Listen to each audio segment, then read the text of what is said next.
Glad you stayed with us. Stocks were battered badly yesterday at the Pakistan Stock Exchange as the Karachi Stock Exchange 100 index plunged into the intraday low of 935 points before some recovery to end the day at a loss of 687 points to close the week at 37,167 points. Now, the key reasons behind yesterday's fallout are being speculated over the current economic woes which the country faces. However, yesterday the plunge was aggravated further due to the latest confrontation between the government and the opposition over the latest corruption allegations, hence keeping the investors away from taking any potential positions regardless of the attractive valuations. Now, therefore, even though the markets seem to be taking the brunt of the faltering economy that continues to suffer from depleting foreign exchange reserves and ambiguity over a possible International Monetary Fund bailout, yet it was, ironically, the political front where temperatures rose as the federal cabinet decided to put 172 people, including prominently former President Asif Ali Zardari, on the exit control list for their alleged involvement in money laundering and fake bank accounts cases that brought panic to the index. Moreover, institutional selling across the board saw even the blue chip scripts such as Habib, United Bank, DG Khan, Lucky Cement and Engro Corporation all failing to impress.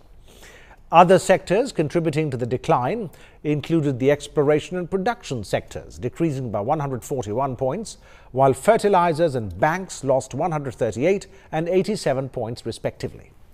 Even the cement sector lost 73 points, while oil and gas marketing companies too lost as many as 38 points.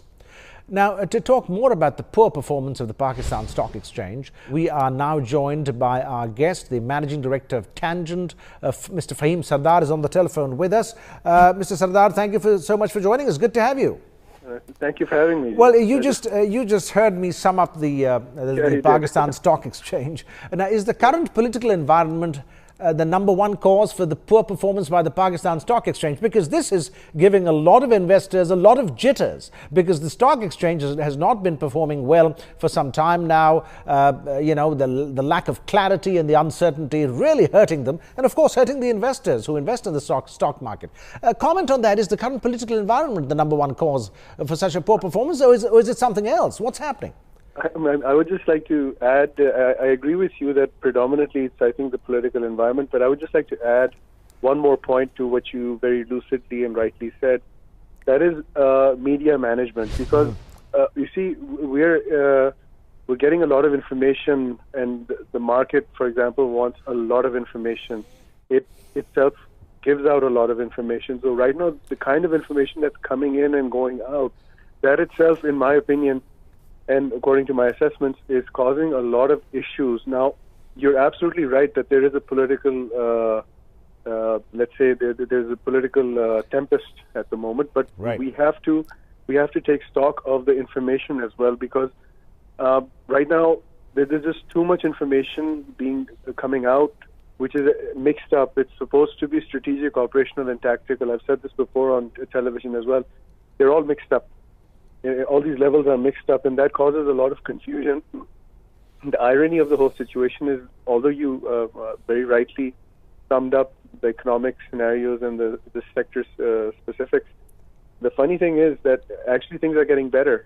Our deficit has started to contract. Our funding that we needed was coming to par, but still there's so much negativity.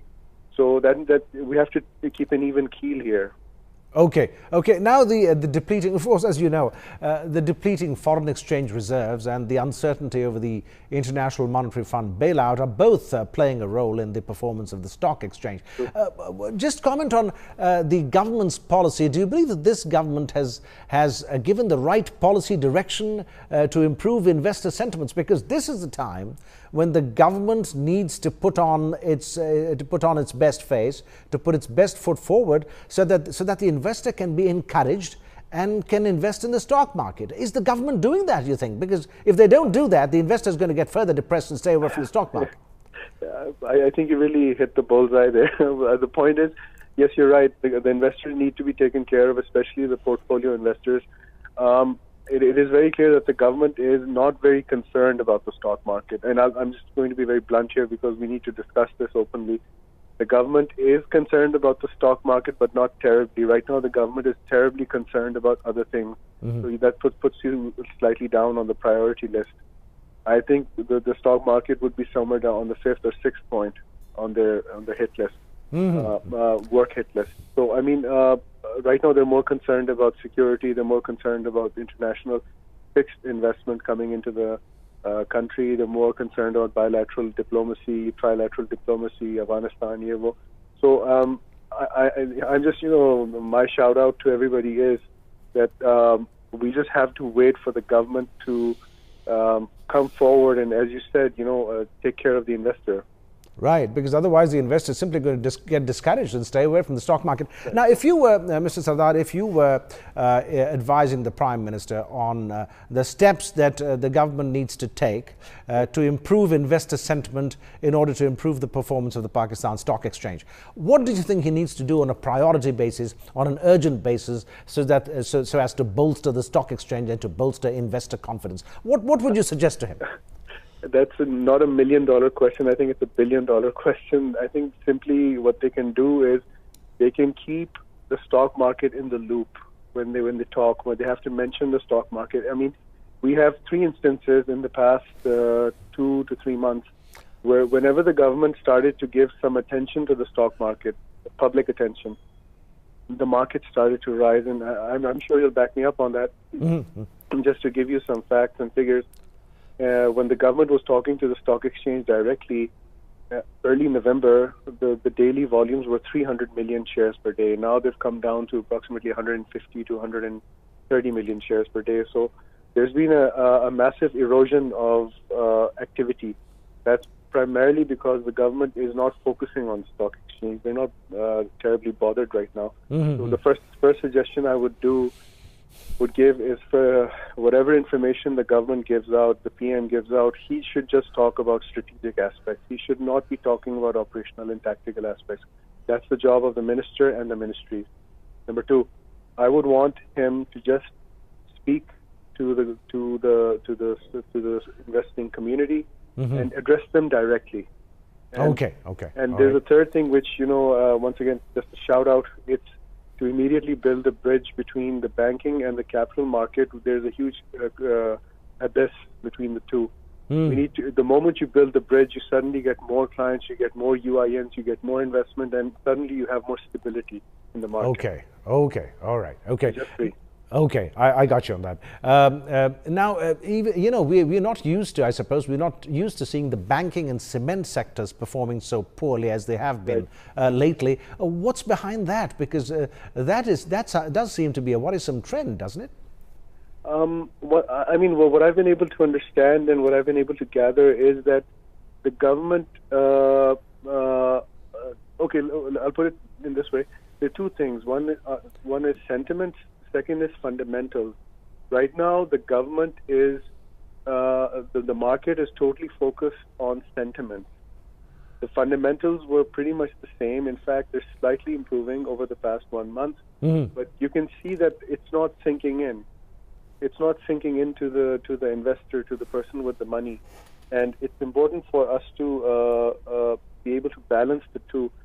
Right now, the sentiment is negative. That's why I spoke about information regarding your previous question. If information is sequenced and brought out in a sequential manner, I mean, I've written a book about this, so it has a much more effective and helpful impact.